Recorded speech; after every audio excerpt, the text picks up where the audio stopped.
Убавите пролетни и летни денови уште еднаш го вклучи алармот за пребрзо возење по повеќе сообраќајници во градот и околните населени места. Летово по улиците се намножија мотоциклистите кои главно ги управуваат млади луѓе. Меѓутоа не како превозно средство, туку како своевидни играчки за брзински лудори, особено кога се во прашање посилните мотори.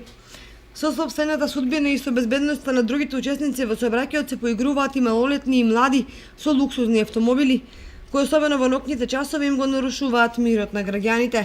Според поплаките на граѓаните и сообраќајните несреќи, најкритични се улиците кај фабриката за хартија, улицата Скопска, Кејските улици во Оризари и неколку други прави сообраќајници. Кочанчани велат дека и во сообраќајот во прашање отсуство на култура и дисциплина.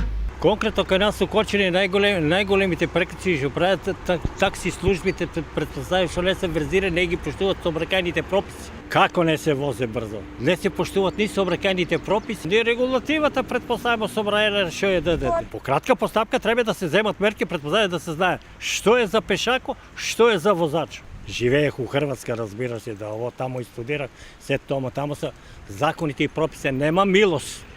Ако земе подаци, разбираш ли, нема шанси некој да го пониште. А тука по кратка постапка ќе идат. Сиромало плаќа, а богатите не исто. Тука возат многу брзо.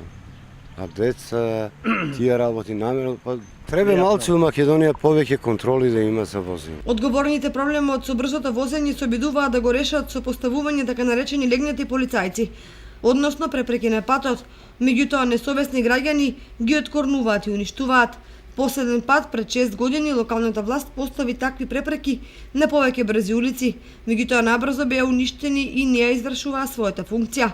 Деновиве повторно се поставени вакви препреки со какво такво регулирање на брзото возење.